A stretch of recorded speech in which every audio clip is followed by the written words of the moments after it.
అది ఇస్తే 6 గెలిస్తే గొప్ప అని మాట్లాడిన వాళ్ళే ఇవాళ ముక్కున వేలేసుకొని చూసే పరిస్థితి.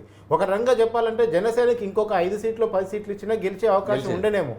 ఇదే వేవ్ కంటిన్యూ ఇట్లనే ఉంటే కనుక.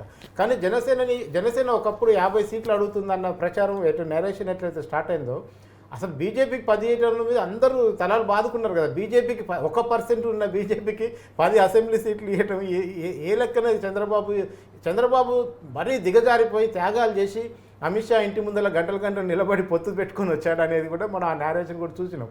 సరే ఏదేమైనా సరే ఈరోజు జనము బీజేపీ వచ్చి పొత్తులో చేరితే ఓటయ్యారనేది ఆ సిద్ధాంతాన్ని పక్కన పెట్టారు. జనసేనకి ఇస్తే గ్లాస్ పగిలిపోతుందన్న సిద్ధాంతాన్ని పక్కన పెట్టారు.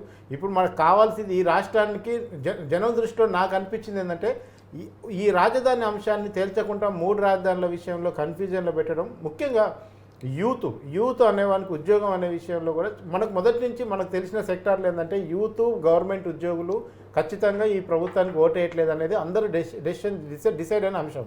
ఇక అందరూ ఆశలు పెట్టుకున్న ఒక రూరల్ మహిళలు మాత్రమే వైసీపీకి వేసి, నిన్న ఒక ఛానల్లో ఒక ఎనలిస్ట్ చెప్తున్నాడు, మొత్తం మహిళలందరూ కొంగు అడ్డం బట్టి టీడీపీని అడ్డుకుంటున్నారు పోలింగ్ బూతులలో అని చెప్పారు. జనరల్గా